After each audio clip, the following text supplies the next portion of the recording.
জাআত মালাইকাতুন ইলা নবী সাল্লাল্লাহু আলাইহি ওয়াসাল্লাম, একদল ফেরেশতা আল্লাহর নবীর কাছে আগমন করলেন। আল্লাহর নবী তখন ঘুমায়, নবীজি ঘরের মধ্যে ঘুমাইতেছে, একদল ফেরেশতা নবীর সামনে আসছে। এখন আপনাদের প্রশ্ন, হুজুর নবীজি ঘুমাইলে আমরা এই হাদিস জানলাম কেমনে?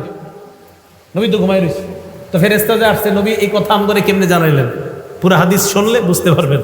নবী তো ঘুমাই রয়েছে, তাও আবার যেন কিতাব না, বুখারী শরীফের বর্ণনা। রাসূল সাল্লাল্লাহু আলাইহি সাল্লাম ঘুমিয়ে আছে, ফেরেশতারা আসছে। এক ফেরেশতা বলতেছে ইন্নাহু নাঈম, উনি তো ঘুমায়।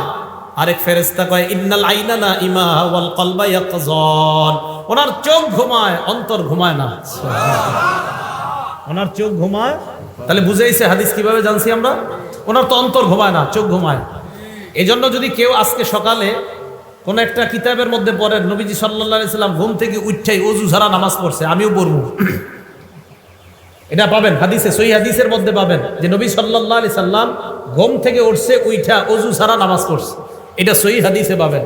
এখন কেউ এই সহিহ হাদিসটা পাওয়ার পরে চিন্তা করলেন আজকে ইমাম সাহেবের ধর্ম দ্বারা, তো শীতকাল, প্রচন্ড শীতকাল, মসজিদে আসছে, আসার পর ইমাম সাহেব আয়েশা বলতেছে হুজুর শীতকালে ওযু তো না করলেও চলে।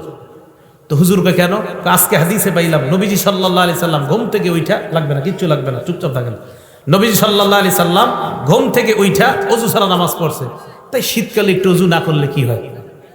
হুজুর কয় এটা আপনি কি বললেন? আমি তো বুখারী শরীফ পড়াই 20 বছর, আপনি আমারে হঠাৎ এসে এই হাদিস বলে পড়ান, কিন্তু বুঝেন নাই হাদিস, হাদিস বুঝেন নাই। পরে হুজুর বলল বাবা আমি তো হাদিস বুঝছি। কয় কি? তো আমার ঘুম আর নবীজির ঘুম, আপনার ঘুম আর নবীজির ঘুম এক না। আমি আপনি যখন ঘুমাই আমাদের চোখ ঘুমায়, অন্তর ঘুমায়। নবী যখন ঘুমায় শুধু চোখ ঘুমায়, অন্তর ঘুমায় না। এই জন্য নবীর ওযু আছে না নাই ঘুম থেকে উঠলে নবী বুঝতে পারে, কিন্তু আমি আর আপনি যেহেতু ঘুমাইলে আমাদের চোখও ঘুমায়, অন্তরও ঘুমায়, তাই আমরা উঠার পর জানি না ওযু আছে না নাই, তাই আমাদের ওযু করতেই হবে। আর নবী ঘুম থেকে উঠার পর বুঝতে পারে ওনার ওযু আছে না নাই, ওযু না থাকলে ওনার ওযুর প্রয়োজন হয়, আর ওযু থাকলে ওনার ওযুর প্রয়োজন হয় না। ওই মাসালা আমার আপনার জীবনে ফিট করলে হবে না। চিন্তা করছেন নি হুজুরের গিয়ে ভুল ধরতে চেয়েছিল? রাসূল আকরাম সাল্লাল্লাহু আলাইহি সাল্লাম ঘুমিয়ে আসেন, তো এক ফেরেশতা কয় উনি ঘুমায়, আরেক ফেরেশতা কয় না ওনার চোখ ঘুমায়, অন্তর ঘুমায় না।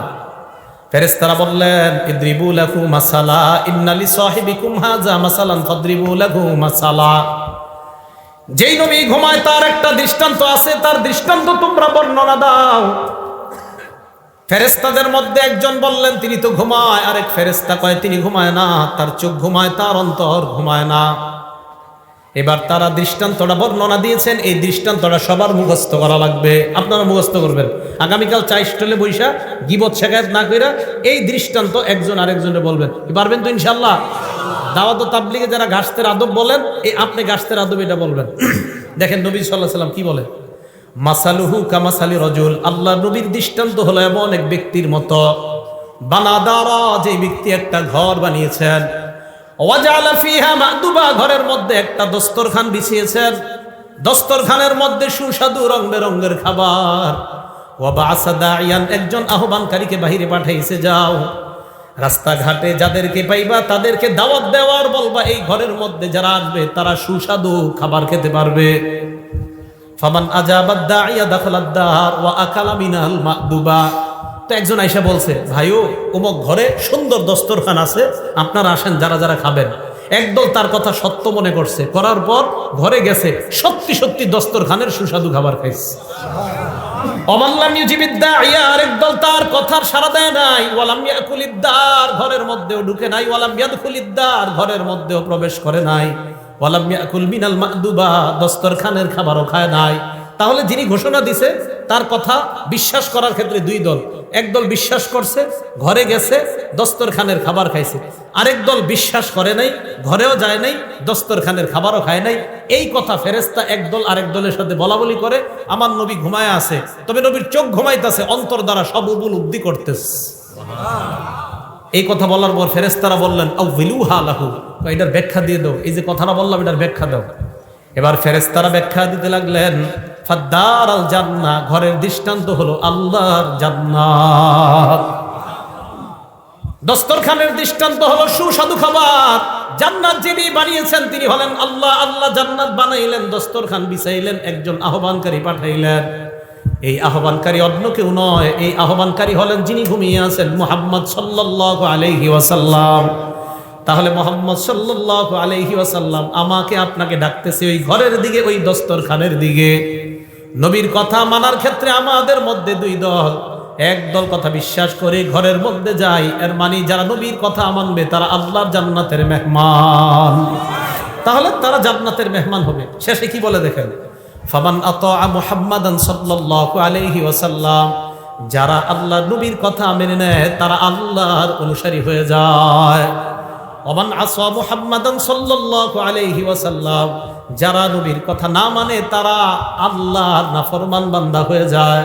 তাহলে দুইটা, একটা নবীরে মানা আর একটা নাফরমানি করা। বলেন আমরা কোনটা মানবো না নাফরমানি করব? মানবো, কারণ এই যে সূরা হাশরে ওয়াদা করছি নবী যা বলবে তা গ্রহণ করব। ভুলে গেছে? কোরআনে না ওয়াদা করছি যে আল্লাহ বলছে নবীরে যা দিয়েছি তা গ্রহণ করবা।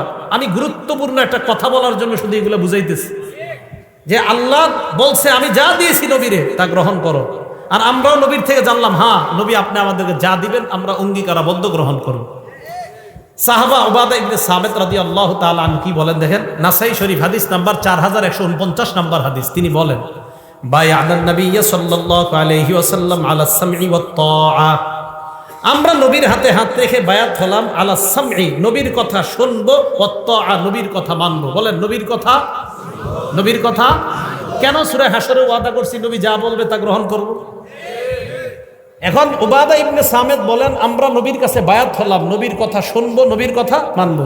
কোন ক্ষেত্রে দেখেন কি বলে, ফিল ইউসরি ওয়াল উসরি, আমার অনুকূলে হলেও নবীর কথা মানবো, আমার প্রতিকূলে হলেও নবীর কথা মানবো। মানে আমার পক্ষে গেলেও মানবো, আমার বিপক্ষে গেলেও মানবো, কারণ কথাটা আমার নবীর। ওয়াল মানশাতি ওয়াল মুকরাহ, মানশাত মানে সুখেও মানবো, মুকরাহ মানে দুঃখেও মানবো। তাহলে সুখের সময় আমার নবীকে মানবো, দুঃখের সময় নবীকে মানবো। এরপরে বলতেছে ওয়ানলা নুনাজি আল আমর আহলা, যোগ্য মানুষ যদি যোগ্যতার আসনে বসে যায় এটার বিরোধিতা আমরা করব না, এই মর্মে আমরা বায়াত হলাম। আর যদি অযোগ্য ব্যক্তি যোগ্যতার আসনে বসে যায় এটার বিরোধিতা করা ফরজ হয়ে যায়।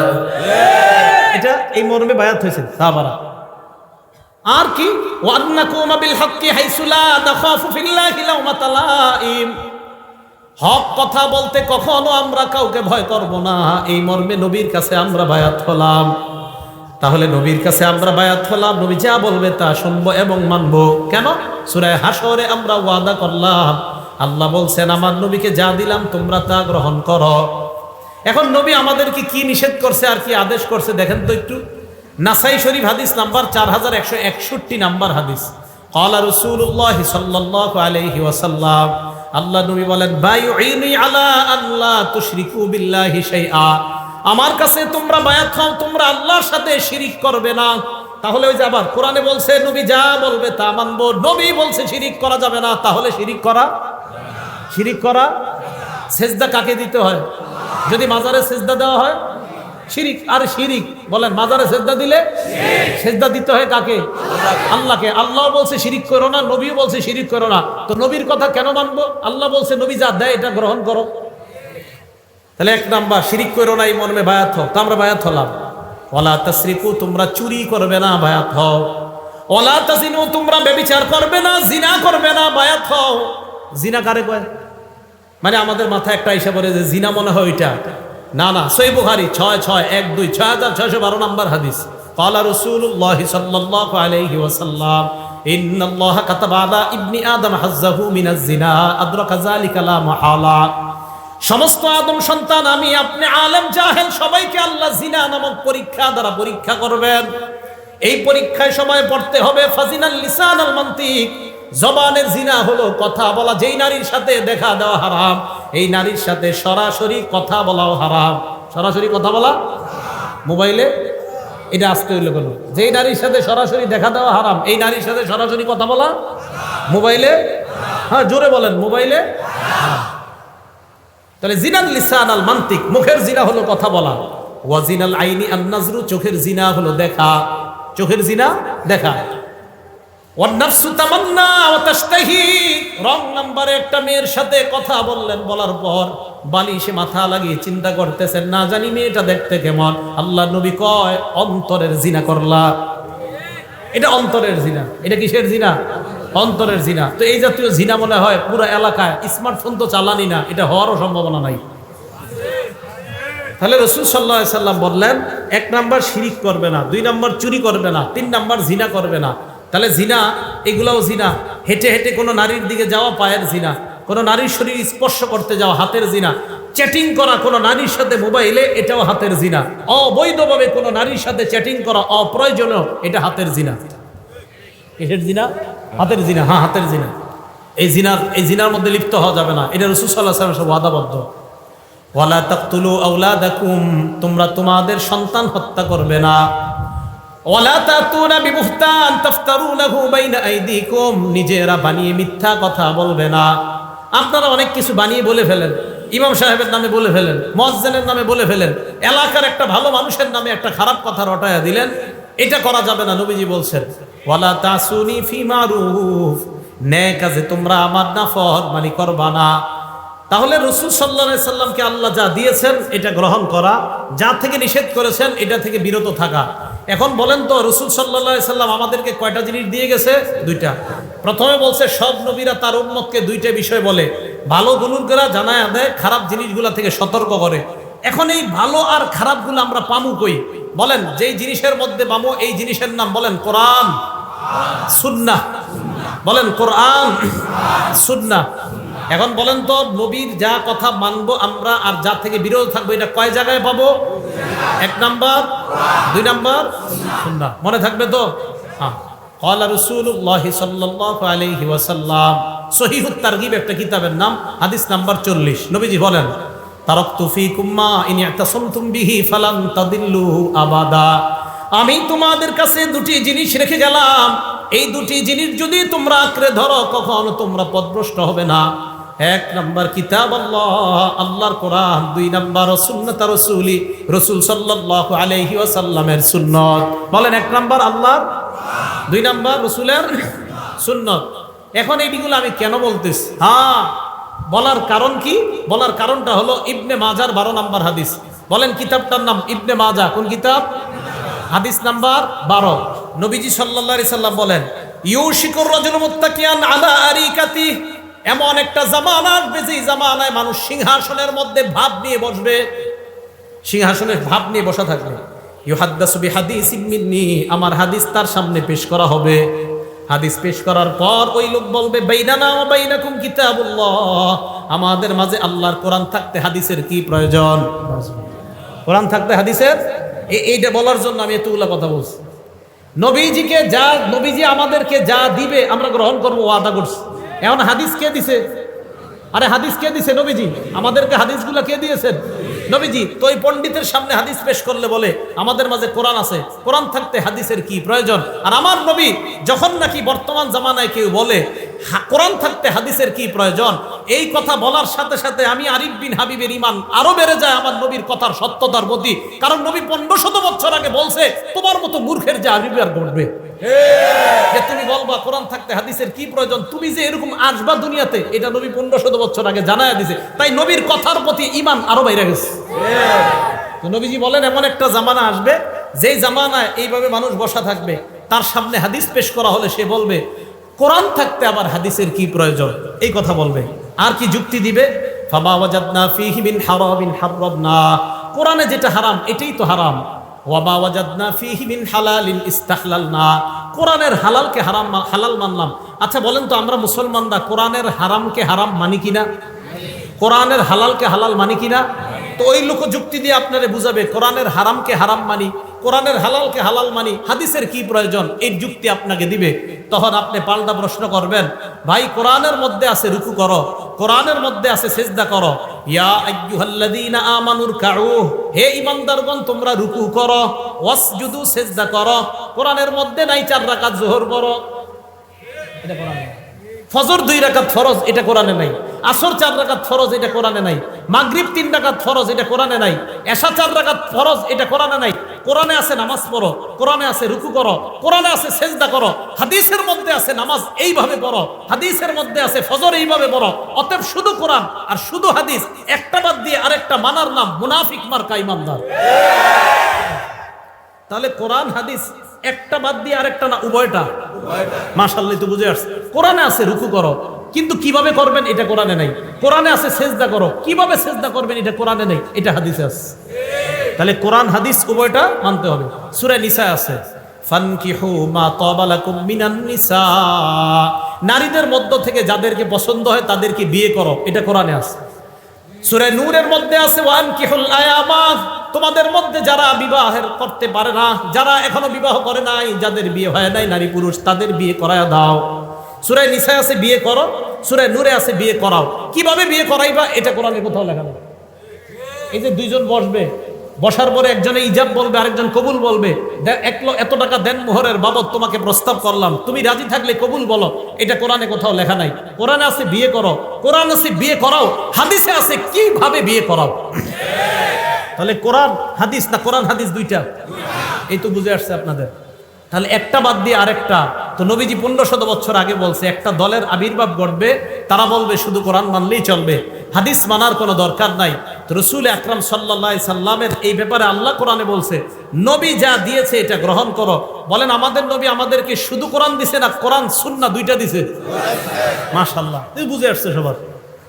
এই জিনিস দুইটাই আমরা গ্রহণ করব, এটা রাসূল সাল্লাল্লাহু আলাইহি সাল্লাম আমাদেরকে দিয়েছেন। আর আমরা কোরআনে ওয়াদা করছি, আল্লাহ এটাই বলতেছে আল্লাযীনা ইয়ানকুদুনা আহদাল্লাহি মিন বাদি মিসাকি, যারা আল্লাহর সাথে কৃত ওয়াদা ভঙ্গ করে। আল্লাহ আমরা ওয়াদা করছি আপনার নবী যা দিবে তা গ্রহণ করব, এই ওয়াদা আমরা ভঙ্গকারী হব না। আর ওয়াদা ভঙ্গকারী হলে আমরা ফাসিক হয়ে যাব, নাউজুবিল্লাহ। কি কথা মনে থাকবে? এবার পরের অংশে যাই। আল্লাযীনা ইয়ানকুদুনা আহদাল্লাহি মিন বাদি মিসাকি, পরের অংশটা শুরু করলে কেউ উঠেন না, আল্লাহর রাস্তায় উঠবেন না। কারণ পরের অংশটা এমন একটা বিষয়, এটা শুনলে অনেক উঠা যায়, উঠেন না কিন্তু। হ্যাঁ, ওয়ায়াকতাউনা মা আমারাল্লাহু বিহি আন ইউসালা, আল্লাহ যা জোড়া লাগাইতে আদেশ করে তারা তা ছিন্ন করে। ফাসিকদের দ্বিতীয় পরিচয় দিচ্ছে আল্লাহ, আল্লাহ যা জোড়া লাগাইতে বলে তারা সেটা ছিন্ন করে। আল্লাহ জোড়া লাগাইতে বলে আত্মীয়তার সম্পর্ক, এটা তারা ছিন্ন করে। কিসের সম্পর্ক? কিসের? রক্তের সম্পর্ক, আত্মীয়তার সম্পর্ক। বলেন রক্তের সম্পর্ক, আত্মীয়তার সম্পর্ক। সহিহ বুখারী হাদিস নাম্বার 5983 নাম্বার হাদিস। এক ব্যক্তি রাসূল আকরাম সাল্লাল্লাহু আলাইহি সাল্লামের কাছে আসছে, আসে বলে আখবিরনি বিআমালিন ইউদখিলুনিল জান্নাহ, ইয়া রাসূলুল্লাহ এমন কিছু আমল আমাকে বলেন যে আমলটা করলে আমি আল্লাহর জান্নাতের মেহমান হয়ে যাব। এই প্রশ্ন করার পর সাহাবারা বললেন ফাকালাল কওম মালাহ মালাহ, সাহাবারা বললেন এই লোকটার কি হইল, এই লোকটার কি হইল, কি প্রশ্ন করে? এমন আমল বলেন যে আমল করলেই জান্নাতে যাব, লোকটার কি হলো? নবীজি বলে আরে থামো, অরবুল মালাহ, লোকটার প্রয়োজনীয়তা আছে তাই জিজ্ঞাসা করছে। নবী বললেন 4 আমল করবা, মরলেই জান্নাতি হবা। কয় আমল? 1, তা'বুদুল্লাহ লা তুশরিকু বিহি শাইআ, শিরিক মুক্ত ইবাদত করবা। কি মুক্ত ইবাদত? শিরিক। ওলামায়ে হযরতদের কাছে আবদার করব, মানুষের পায়ে ধরে ধরে বুঝান ভাই শিরিক করেন না। আমাদের হাজারো মুসলমানরা নামাজ পড়ে 5 ওয়াক্ত, কিন্তু সে যে শিরিক করে সে জানেও না। বিভিন্ন দিন আসলে, বিভিন্ন মাস আসলে, বিশেষ করে রজব মাস আসলে, কোন মাস? আরে কোন মাস? সামনে তো এই পদ্মা ব্রিজ না, তো পদ্মার এই পাশে কিছুটা গ্রান আছে, আর ওই পাশে তো মাশাআল্লাহ কঠিন গ্রান। গ্রান মানে গন্ধ, বেদাতের গন্ধ। বেদাতের তো গ্রান হয় না, গন্ধ। কি হয়? গন্ধ। তো দেখেন 1 নাম্বার তা'বুদুল্লাহ, আল্লাহর ইবাদত করবা, শিরিক করা যাবে না। 2 নাম্বার তুকিমুস সালাহ, সালাত কায়েম করবা। 3 নাম্বার তুতিজ যাকাত, যাকাত আদায় করবা। 4 নাম্বার তাসিলুর রহিম, আত্মীয়তার সম্পর্ক জোড়া লাগাইবা। রক্তের সম্পর্ক জোড়া লাগাইবা, মারা যাইবা আল্লাহ পাক তোমাকে জান্নাতের মেহমান বানায়া দিবেন। তাহলে 4 নাম্বার রক্তের সম্পর্ক, 4 নাম্বার আত্মীয়তার সম্পর্ক। এটা আল্লাহ আদেশ করছে জোড়া লাগাইতে, এটা ছিন্ন করার আদেশ করে নাই। সহিহ বুখারী হাদিস নাম্বার 5984 নাম্বার হাদিস। এই হাদিসের মধ্যে আসছে ক্বালা রাসূলুল্লাহ সাল্লাল্লাহু আলাইহি ওয়াসাল্লাম লা ইয়াদখুলুল জান্নাতা কাতিউন, আত্মীয়তার সম্পর্ক ছিন্নকারী জান্নাতে প্রবেশ করবে না। রক্তের সম্পর্ক ছিন্নকারী জান্নাতে প্রবেশ করবে না। ঢাকা 10 তলা বাড়ি করছে, তার বোন ঈদের দিন মানুষের কাছে গোস্তের জন্য বসে থাকতে হয়, তার আপন বোন অন্যের কাছে খাদ্যের জন্য বসে থাকতে হয়। ঢাকা বাড়ি আছে 5 তলা 6 তলা, ভাইয়ের বোন অন্যের দাঁড়ে দাঁড়ে গিয়ে হাত পাততে হয়। আল্লাহ পাক রব্বুল আলামিন বলছে সম্পর্ক জোড়া লাগাও, রক্তের সম্পর্ক জোড়া লাগাও। এটা ছিন্ন করে যারা, তারা ফাসিক। সহিহ বুখারী হাদিস নাম্বার 5985 নাম্বার হাদিস।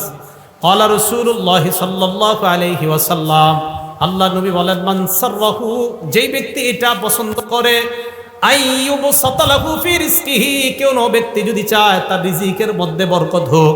রিজিকে বরকত সবাই চান?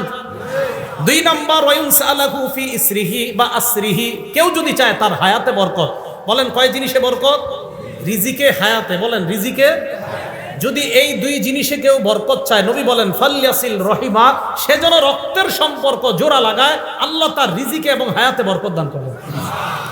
বলেন রিজিক আর হায়াতে বরকত দানের কয় উপায়? মানে না, উপায় একটা। রিজিক আর হায়াতে বরকত হবে একটা আমল করলে, রিজিক আর হায়াতে ভরপুর বেশি বরকত হবে একটা আমল করলে, সেটা হলো রক্তের সম্পর্ক জোড়া লাগাইলে। রক্তের সম্পর্ক জোড়া লাগাইলে রিজিকে বরকত হবে, হায়াতে বরকত হবে। এটা আজীব হাদিস শোনেন, সহিহ বুখারী হাদিস নাম্বার 5987 নাম্বার হাদিস। ইন্নাল্লাহা খালাকাল খালকা, আল্লাহ সৃষ্টি বানাইলেন, আসমান জমিন বানাইলেন। বানানোর পর হাত্তা ইদা ফারাগা মিনাল খালকি, আল্লাহ যখন সৃষ্টি থেকে অবসর হলেন, দেখেন কি, কামাতির রহিম, রক্তের সম্পর্কটা আল্লাহর সামনে দাঁড়ায় গেছে। আরে আমি আপনারা কিন্তু সম্পর্কটা এটা কেমনে দাঁড়াইছে আল্লাহ জানে, দাঁড়াইছে। দাঁড়ানোর পর আল্লাহকে বললেন, আল্লাহ হাজা মাকাবুল আইজি বিকা মিনাল কাতিআ, আল্লাহ রক্তের সম্পর্ক যারা ছিন্ন করে তাদের থেকে পানা চাওয়ার আপনি তো শ্রেষ্ঠ জায়গা, তাই আমি আপনার সামনে দাঁড়াইলাম। আল্লাহ বললেন, আমা তারদাইনা আন আসিলামান ওয়াসালাক, তুমি কি সন্তুষ্ট না যারা তোমাকে রক্ষা করবে? আমি ওয়াদা করলাম, আমি আল্লাহ তাদেরকে রক্ষা করার ওয়াদা করলাম। রক্তের সম্পর্ককে আল্লাহ বললেন, ভাই ভাইকে যদি সম্পর্ক রক্ষা করে, ভাই বোনের সম্পর্ক যদি রক্ষা হয়, রক্ত আর আত্মীয়তার বন্ধন যদি রক্ষা হয়, আমি আল্লাহ ওই ব্যক্তিকে রক্ষা করব। এরপরেরটা কি কইছে? ওয়া আক্তাআ মান কাতাআক, তোমাকে যারা ছিন্ন করবে আমি আল্লাহ তাকে ছিন্ন করব। আত্মীয়তার সম্পর্ক যে ছিন্ন করবে আমি তাকে ছিন্ন করব। আল্লাহ আমাদের সকলকে আত্মীয়তার সম্পর্ক জোড়া লাগানোর তৌফিক দান করেন। অনেকে প্রশ্ন করে, হুজুর আমার আত্মীয় যদি আমার সাথে খারাপ ব্যবহার করে আমি কি করব? করে না? জবাব আসতেছে, আগে শুনেন। সহিহ বুখারী হাদিস নাম্বার 5990 নাম্বার হাদিস। ক্বালা রাসূলুল্লাহ সাল্লাল্লাহু আলাইহি ওয়াসাল্লাম, আল্লাহ নবী বলেন, ওয়ালাকিন লাহুম রাহিমুন আবুল্লু বিবালালিহা, নবীজি বলেন আত্মীয়তার সম্পর্কের একটা রস আছে। আত্মীয়তার সম্পর্কের যে রস, এই রসের মাধ্যমে এই আত্মীয়তার সম্পর্ককে আমি প্রাণবন্ত করে রাখি, সজীব করে রাখি। রক্তের সম্পর্ককে আমি সজীব করে রাখি, প্রাণবন্ত করে রাখি সবসময়। এবার প্রশ্নের উত্তর নেন। যারা বলেন, হুজুর আমার বোন তো আমার সাথে কথা বলে না, আমার ভাই আমার সাথে কথা বলে না, আসেনি এই অভিযোগ? হ্যাঁ, এখন তাদের অভিযোগের জবাব নবীজি দিয়ে দিছে, আমি কি দিব? সহিহ বুখারী হাদিস নাম্বার 5991 নাম্বার হাদিস। ক্বালা রাসূলুল্লাহ সাল্লাল্লাহু আলাইহি ওয়াসাল্লাম, আল্লাহ নবী বলেন, লাইসাল ওয়াসিলু বিল মুকাফি, কয় শুধুমাত্র আমি আমার ভাইয়ের সাথে সম্পর্ক জোড়া লাগাইলাম এটার নামে আত্মীয়তার সম্পর্ক রক্ষাকারী এমন না। এটা তো আত্মীয়তার সম্পর্ক রক্ষা হচ্ছেই। নবীজি বলেন, প্রকৃত আত্মীয়তার সম্পর্ক রক্ষাকারী ওই ব্যক্তি, ওয়ালাকিনিল ওয়াসিলুল্লাযী ইযা কুতিআত রাহিমুহু ওয়াসালাহা, নবী বলেন প্রকৃত আত্মীয়তার সম্পর্ক রক্ষাকারী ওই ব্যক্তি, যখন আত্মীয়তার সম্পর্ক কেউ ছিন্ন করে ওই ব্যক্তি আগে বেড়ে সেটাকে রক্ষা করে। আপনার বোন আপনার সাথে কথা বলে না, বাস না বলুক, আপনি আত্মীয়তার সম্পর্ক রক্ষা করেন। আমি আপনাদেরকে একটা বাংলা বলে যাই, আপনি দেখবেন আপনার ভাইয়েরা বোনেরা আপনারে ঠকাইতেছে, আপনি বুঝতেছেন, এরপরেও আপনি তাদের সাথে সুন্দর সম্পর্ক রাখতেছেন কেন? যে নবী বলছে আত্মীয়তার সম্পর্ক ঠিক রাখতে। আপনি দেখবেন 2, 4, 5, 10 মাস পরে আপনি খোঁজ নিয়ে দেখবেন তাদের সবার চাইতে আপনি ভালো আছেন। দেখেন, যদিও আপনি বাহ্যিকভাবে দেখতে একটু হেরে যাচ্ছেন, বাহ্যিকভাবে আপনি একটু ফেল হয়ে যাইতেছেন, তাদের চেয়ে দেখা যাচ্ছে আল্লাহ আপনাকে ভালো রাখবে, এই কথা মনে রাখেন। তাহলে আত্মীয়তার সম্পর্ক এটাকে বলা হয় প্রকৃত, যে কেউ যদি ছিন্ন করে তার সাথে সম্পর্ক রক্ষা করা। আর আত্মীয়তার সম্পর্ক ছিন্ন করা মানে ফাসিক হওয়া, আত্মীয়তার সম্পর্ক ছিন্ন করা মানে জাহান্নামে যাওয়া। আল্লাহ হেফাজত করেন। মুসলিম শরীফের হাদিস, জান্নাতুল ফেরদাউসের উপরে হলো আরশ, সুবহানাল্লাহ। হাদিসে আসছে আল ফিরদাউস আলা জান্নাত, জান্নাতুল ফেরদাউস হলো জান্নাতের সবচেয়ে উঁচু জায়গাটা। এই হাদিসের মধ্যে নবী বলেন ওয়ামিন ফাওকিহা আল আরশ, জান্নাতুল ফেরদাউসের উপরে হলো আরশ। এবার মুসলিম শরীফের হাদিস শোনেন, আর রহিমু মুআল্লাকাতুন বিল আরশ, রক্তের সম্পর্কটা এই এখনো আরশের সাথে ঝুলে রয়েছে। এইভাবে ঝুলে ঝুলে রক্তের সম্পর্ক আর আত্মীয়তার সম্পর্ক বলতে থাকে, মান ওয়াসালানি ওয়াসালাহুল্লাহ, আমাকে যারা রক্ষা করে আল্লাহ যেন তাদেরকে রক্ষা করে। অমান কতানি কতাহুল্লাহ, রক্তের সম্পর্ক ঝুলে ঝুলে বলে আমাকে যারা ছিন্ন করে আল্লাহ যেন তাদেরকে ছিন্ন করে দেয়। নাউজুবিল্লাহ। রক্তের সম্পর্ক আরশের সাথে ঝুলে ঝুলে বলে আমাকে যারা রক্ষা করে আল্লাহ যেন তাদেরকে রক্ষা করে, আমাকে যারা ছিন্ন করে আল্লাহ যেন তাদেরকে ছিন্ন করে। আল্লাহ আমাদের সকলকে রক্তের সম্পর্ক রক্ষা করার তৌফিক দান করে।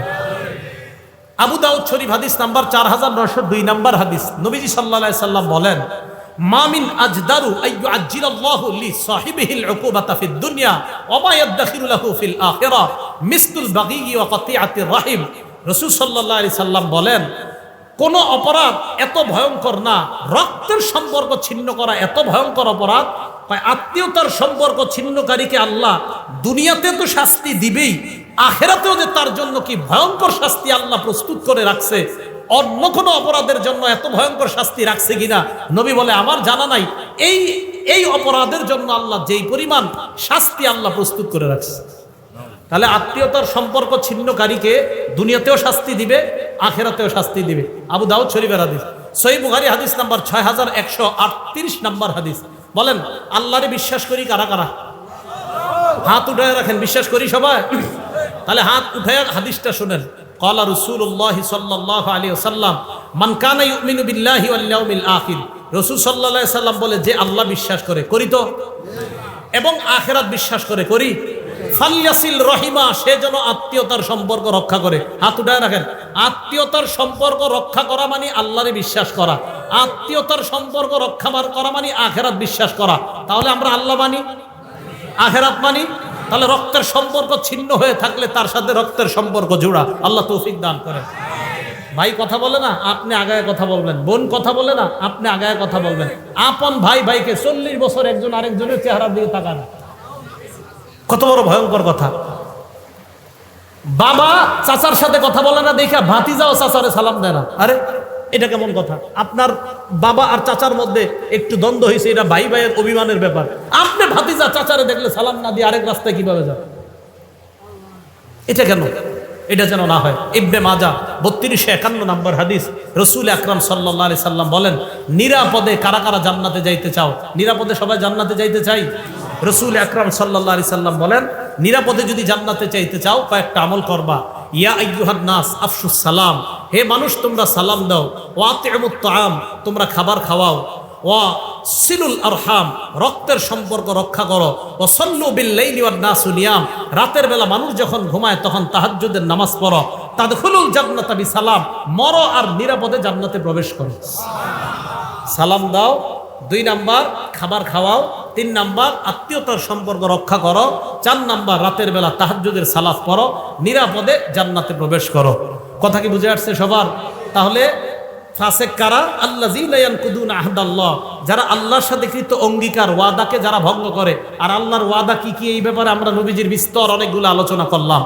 এরপরে ওয়ায়াকতাউনা মা আমারাল্লাহু বিহি আইয়ুসালা, আল্লাহ যা জোড়া লাগাইতে বলে এটা যারা ছিন্ন করে। 3 নাম্বার ওয়ায়ুফসিদুনা ফিল আরদ, যারা জমিনে ফাসাদ সৃষ্টি করে, শান্তির পরিবর্তে যারা অশান্তি সৃষ্টি করে তাদেরকে আল্লাহ ফাসেক বললেন। শেষে আল্লাহ বলেন উলাইকা হুমুল খাসিরুন, তারা হলো ক্ষতিগ্রস্ত। ভাই আপনাদের কাছে হাত জোর করে আবদার, আমি আপনি মরার সময় আমার আপনার নামের পিছনে যেন ক্ষতিগ্রস্ত শব্দটা লেখা না হয়, আমার আপনার নামের পাশে যেন সফল ইমানদার লেখা হয়ে যায়। আজকে এই মুহূর্ত থেকে চেষ্টা করা, আল্লাহ সফল মুমিন বানায়া কবরে যাওয়ার সময়ও সফল মুমিন ঘোষণা করে আমার মৃত্যুটা দিয়ে আপনি আমাকে কবরে নিয়েন, এই দোয়া আল্লাহর কাছে করা।